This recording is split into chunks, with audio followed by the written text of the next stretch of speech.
Welcome to the Nonmember project, and tonight we're recording with Rand.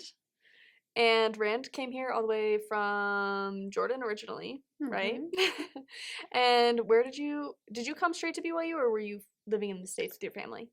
So I was living in Utah, but I was in Salt Lake City in the beginning. I studied there for about 2 years. Then I transferred to BYU as a transfer student. And why did you decide to transfer to BYU? Long story, but basically, I would say I probably didn't really have another choice at the time. However, the reason I came to Utah in the very beginning was because my sister was here. And at the time, I didn't do my SATs, so I had to go to a college to then transfer to BYU. And that's what we did. The reason I chose BYU to transfer to specifically is because, first of all, the Jordanian full-ride scholarship.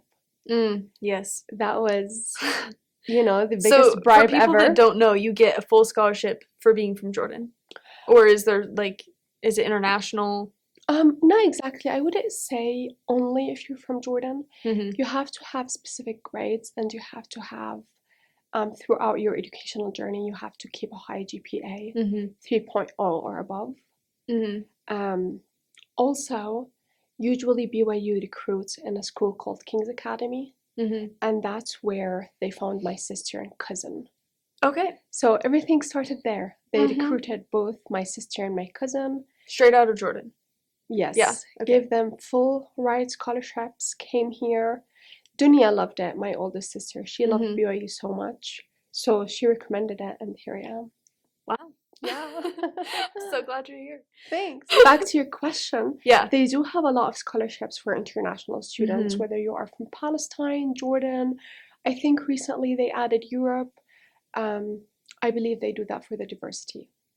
Yeah, that's true. We are the 1%.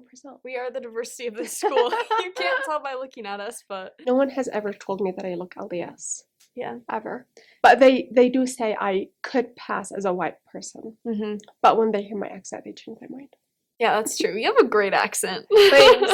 Rand's been on a lot of panels, and I watch people come up to you afterwards and be like, I just love your accent. You know what? It's very interesting because in Jordan, so I learned English since I was a kid in Jordan. And in Jordan, the curriculum is British. Right. So you would hear CDs of British people talking, but the people teaching us are Jordanians. Right. So I don't know how we get this strange accent of, a mix of British curriculum, but Jordanian teachers who also learn British curriculum. It's very interesting. Yeah. Some people think I'm British, which I really like. So.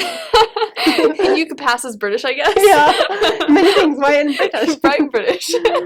We had a religion class together, and so we have a few non-member religion classes, which is where we've met a lot of our non-member friends, at least I would say. You have a pretty big group of friends from the Middle East, right? So did you find them through non-member classes or just through connections because you're all speaking Arabic? I wouldn't say I have a big group of friends. I do know most of the Arabs on campus.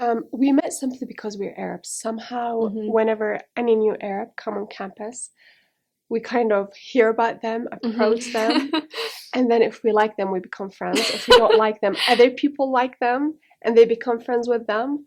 But it wasn't through anything that BYU set up. It was more of us researching and trying to find each other. And I feel like for me, because my sister was already here, it was very easy for me to get to know the Arabs that were here. And then just things started to pass on when new people come into BYU. Yeah. And your group is so small, it's pretty easy to figure out who's here from what country. And yeah, but it's great. I love all of them. Yeah, they're a really fun group. Yeah, they are. My only complaint is all the side conversations I can't understand. One day. One day. Hang out more with me and I'll teach you. So Rand and I had this religion class together, which is where we congregate with a lot of non-LDS students, I guess, because there's not a place on campus where you have 30 to 50 non-LDS students at one time, not even in athletics. And so that's literally just our non-LDS religion classes sometimes, and it's really, really nice to meet people in there and just hear their comments, and you're like, oh my gosh, they're thinking the same thing I am, instead of just, in our LDS religion classes, obviously, pretty much no one's saying what you think, because it's all from an LDS perspective, which there's nothing wrong with, but it's definitely sometimes isolating when everyone agrees and you don't, or most people agree and you don't, or you know that your opinion is very minority. So yeah, we had that class together, and Brand said a lot of a lot of things I agreed with, because we're both Christian students. What would you identify yourself as, Greek Orthodox, or? I think I told you that before. So my dad is Greek Orthodox, and in Ajloun, where I am from, or I think generally in the Middle East, you get baptized after your dad. So if your dad is Greek Orthodox, you automatically get baptized after him. And then my mom is Catholic, and throughout my high school, I went to a Baptist private school. And now I'm in a Mormon school, so I do like that diversity, because in a way or another, like this question, I'm kind of like, I wouldn't say done with it in a negative way, but I am done with it. But not in a negative way or aggressive way, but it's more of, I am Christian, period. Yeah, yes, same. And it stops there. And at some point, I used to identify myself as non-denominational, but then I realized that there's actually a church. It's its own denomination. Non-denominational has become a denomination. And so I'm like, no. I'm just From Christian. now on, I'm just Christian. And this is how I identify myself, honestly. Yeah. And I think that's powerful. And especially here, we talked a little bit about this in a previous podcast where you get asked a lot, like, oh, you're Christian, well, what more? And it's like, well, I don't actually believe in anything more than just defining myself as a Christian. Well, it also has to do with how many people have come up with their own ideas about Christianity in a way that some people identify themselves as Christians, but if you ask them about their faith, there are a lot of core things that you won't agree with on, such as Trinity. And that's why I feel like Christianity has a lot of divisions right now in a way that is definitely missing of the new generations, and in a way that is probably not giving them a chance to know what they really want to be, just because there are so many divisions or like denominations right now, and we forget the main point of Christianity, which is actually unity and being with God. So yeah, it's sad a little bit. Yeah. So how do you feel like you've been able to connect with God since you've been at BYU? Okay, so I'm gonna go back to 2009. How old was I back then? I don't know. But so in 2009, a sad incident happened with my family. We lost my sister due to leukemia. And she was very young. She was 13 years old. I was 12 years old. And throughout all of this time, my family is not very spiritual. Like, they would go to church on Christmas and Easter, but that's about it. But obviously, when you know your sister is going through something that is hard, you automatically just start praying and fasting, and you want to get closer to God just because you want Him to help. And I started doing that. So I started getting close to God during that time. And then when she passed away, a lot of my family members, including my mom, she stepped back from God. Kind of like resentment. She doesn't want to talk about Him. She doesn't want to have a relationship with Him. You know, I believe at some point she didn't even believe He existed. While on me, it was more of, okay, let me understand, why did you do that? Why did you take her? She was 13 years old, going through chemotherapy. Give me an answer or I'm out. kind of. And then I had a good friend of mine, her name was Sarah. She was going to a religious camp. And I went with her, and everything started there. I started to have a very strong relationship with God. I felt the Holy Spirit there. It was just great.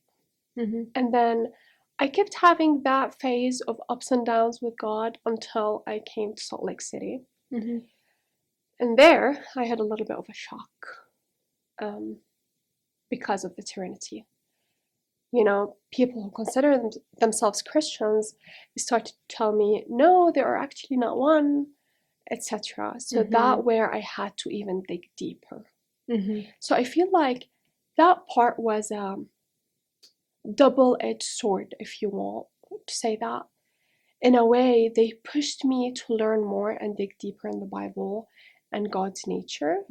But at the same time, I think the timing was a little bit tough, because sometimes when you don't have that strong foundation, and since I started knowing God when I was 12 years old, and then after 5 years I came to the US, so it wasn't that long period of time. It was a little bit tough to kind of stay stable with all of these scenarios happening around me. And in that time, I also decided that I'm not only going to learn more about Mormonism, I'm also going to read the Quran more, which is the Muslim holy book. And you interact regularly in Jordan with Muslims, is that, or not? Actually, did you have a lot of Muslim friends in Jordan? I had one Muslim friend. One Muslim friend, her name was Hadil. She was my best friend in high school. But other than that, our circle was very, very small. Growing up in Ajloon is different than growing up in Amman. My parents were super protective in a way that I probably don't know my dad's cousins. I kind of just know my cousins and my mom's friends, my dad's friends, but we've never had that big circle. So I wouldn't say I used to interact a lot with them, especially that I was also in a Christian school. Right. But I had some interactions with them. So I started reading in the Quran, and I felt like all of that strengthened my religion or my faith in a way or another.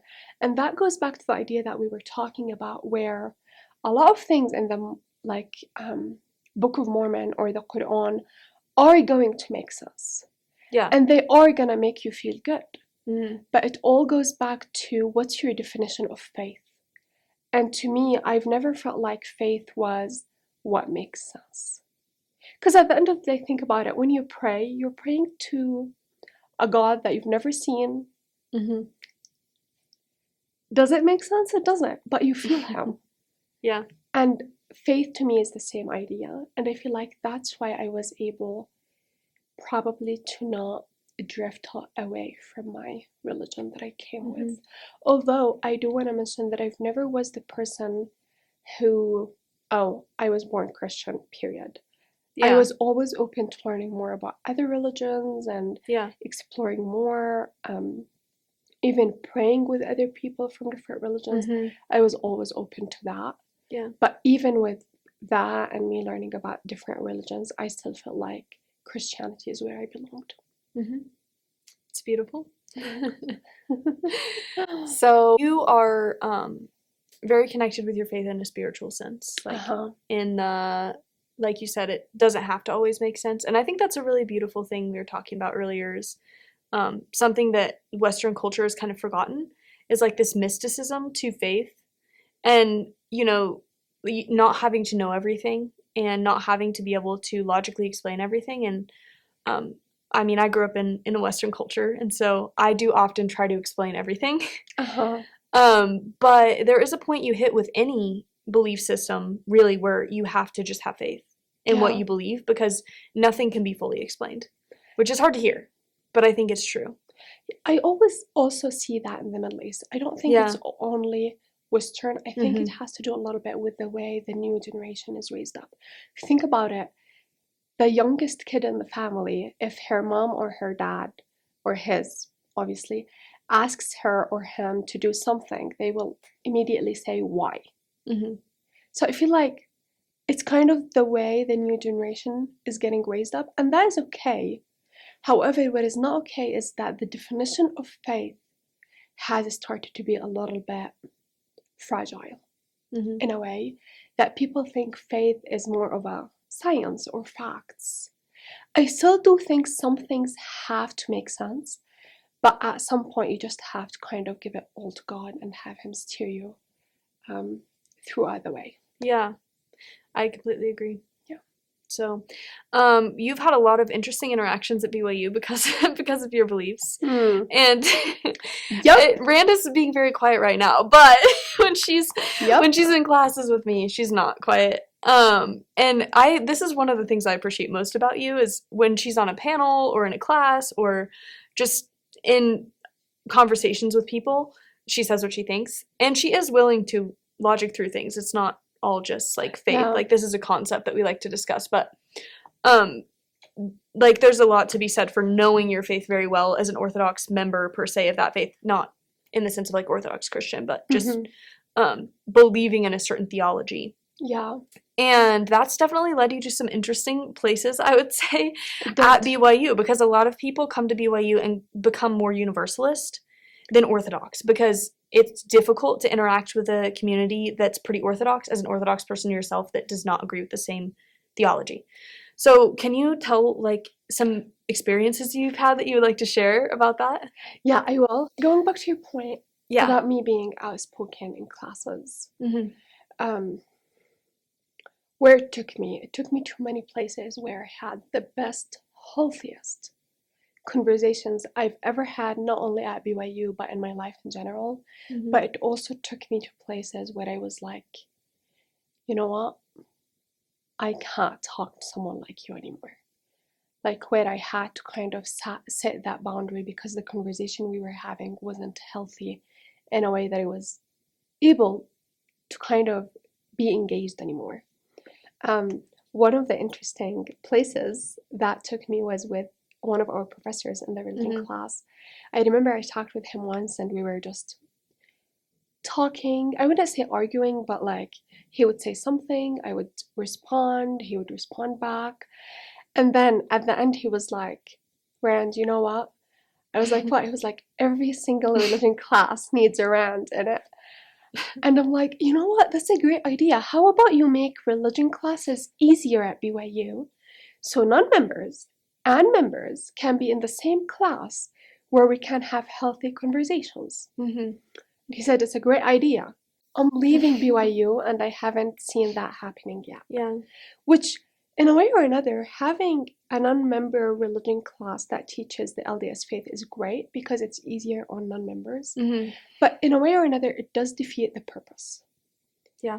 However, if you put both religions in the same place, you're teaching them not only about the religions, but you're also teaching them to accept each other and learn how to have healthy conversations with each other. And that is something I feel like is definitely lacking at BYU. Yeah. Because with that professor, I was able to have a healthy conversation, but here, one of my conversations with members who are not professors, who are just students like me. Oh my heavens, like crazy conversations. They get heated up, they don't like me anymore. It's so stressful on both parties. Yeah.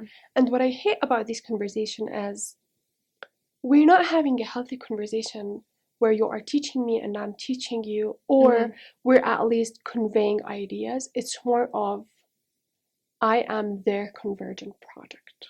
Yeah, for sure. And that to me is an instant turn off in my mind because I don't want to be converted. And if I do want to be converted one day, I don't want to be that project. I want to be converted because I believed in it.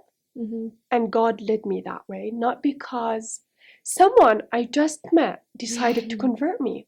Yeah. And you know what is super interesting about it? I always ask them, why are you trying to teach me? Yeah. So the conversation That's a hard question. The conversations start like that. Oh, where are you from? Jordan. Oh, South Jordan?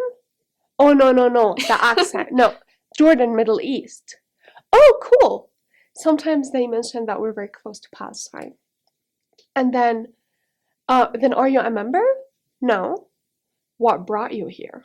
I'm like, here, you just told me that you think it's not normal for me to be here. I'm like, guess what? I have good grades. That's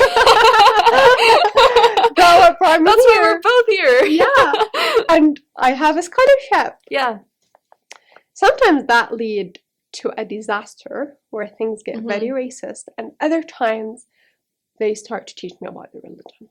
And when I ask them, or when I try to even like turn the conversation a little bit so we can get away from religion, they would say, we teach you because we love you.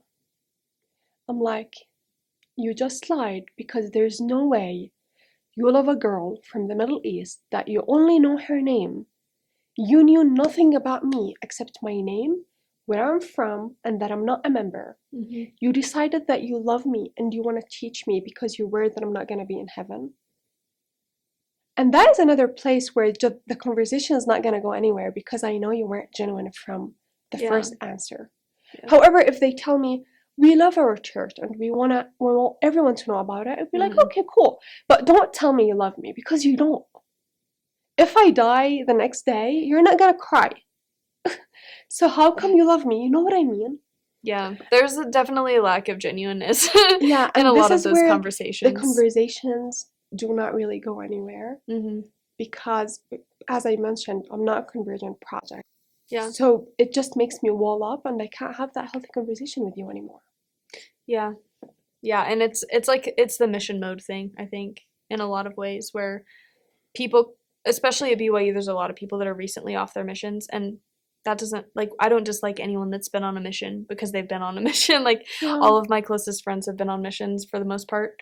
But it is frustrating when you feel like you're kind of the extension of their mission sometimes, where, like, you start having a conversation and you can tell it's just, like, mission mode. It's like, what's your name? Where are you from? Oh, it's so nice to meet you. What's your major? Like, it's very, like, robotic, and it doesn't have this level of genuineness to it that we all crave as humans. And I think people, because it may have worked for them at some point in their lives to convert people that way, they think that it's going to be possible with us. And it's just tough, you know, because you don't want to, I don't think a lot of these people realize how disingenuous they're being, because they're kind of used to the mission mindset and what they've been through with teaching people about the Church of Jesus Christ of Latter-day Saints.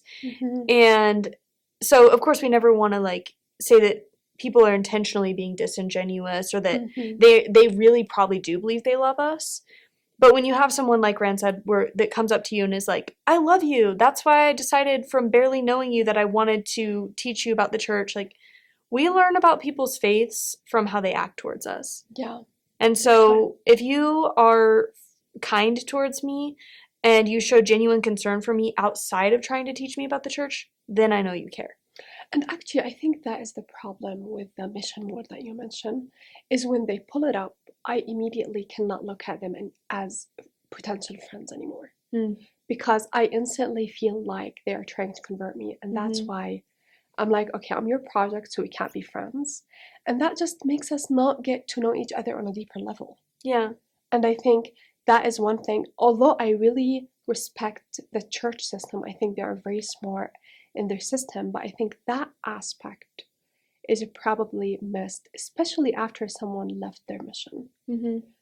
They probably have to learn how to kind of look at people as a human, not only as religion, and as potential friends, or, you know, sometimes you never know where life takes you. They can be even more than friends at some point. And that's why a lot of people ask me, why do you not have a lot of member friends? I'm like, I only have chill member friends, because I appreciate and understand and love and respect your love to your religion, but you cannot enforce it on me. And a lot of people say, you signed the honor code, so you agreed to be here. Yes, I did. And guess what? I agreed to not drink coffee. I agreed to not drink tea. I agreed to not drink alcohol.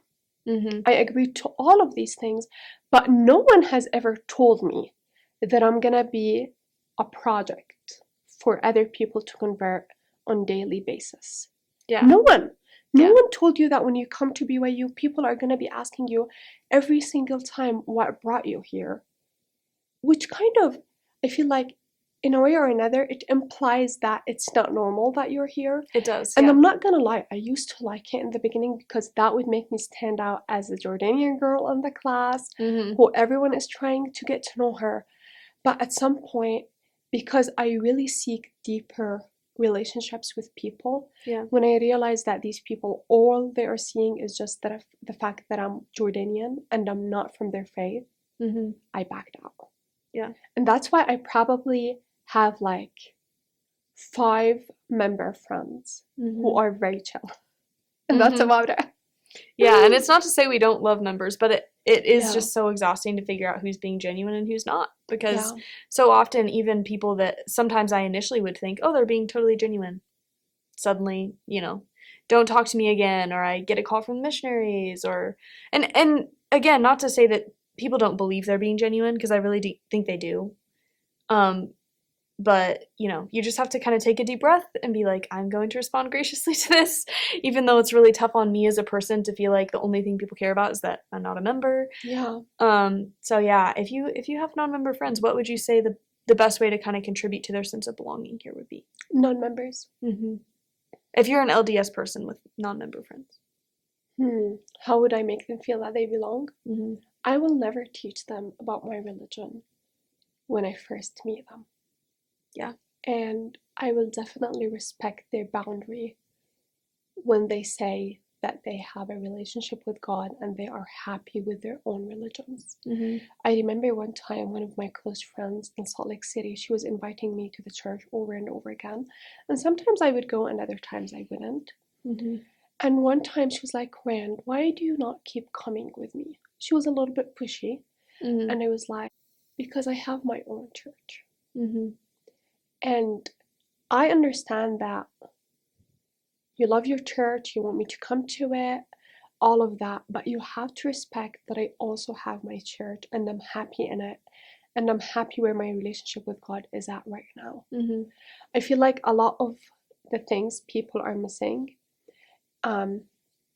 is the fact that when a lot of missionaries, when they come and teach you, most of the time you have never heard of a relationship with God before. Right. So if they you're come interested and in teach LDS you. missionaries, Yeah, so they come and teach you and you get that beautiful spark that you get from knowing that there is a God that cares about you and loves you. And he's patient and all of these things. But with me, it was a little bit different because I've already experienced these things with God. And you're teaching me a new knowledge. Not anything that is really spiritual, because I've already had that spirituality. It's more about the knowledge. Right. So I would definitely advise them to kind of, or if I was LDS and I want to be friends with non-members, I will definitely respect their boundary. If they ask me, I'll answer, but I will never enforce my love on them. And if you think about it, that's what God did. Like, God sent us to this world so we can have the freedom to choose. He has never enforced his love on us. So how come you're choosing to enforce your love to your church on me? No, that's not gonna work. Yeah, and there's a different vibe between teaching and talking, and we can have awesome, really good deep discussions about religion. Like, we're not saying don't talk about your religion with us. We're just saying please don't see us as people to conversion teach. projects. Yeah, that's what I call it. Yeah, we're not conversion projects. So I remember I even used that once in texting with one of my friends. He was like, "Hey, we've never hung out. What's going on?" I was like, "Because you look at me as a conversion project." And he started apologizing, and he didn't do it again as soon as I mentioned it. So sometimes you also need to kind of make them come out from that mission mode, but it's truly exhausting. And in school, we're already going through a lot. I was in a STEM major. It was super exhausting. Right. We're already going through enough. Please. And English is not my first language. Yeah. I remember my first year in school, I would have the book here, and I would have Google Translate here. And it was so hard. So we are already going through a lot. Yeah. So we need people who genuinely care and love us as a support system. Yeah. Not as people who also want to kind of challenge our faiths. Yeah. Well, Rand, that was beautiful. As always, thank you so much for coming. Of course. And I'll be so excited to share this with everyone. So, yeah, thank you for having us. I really appreciate what you're doing. Thank you.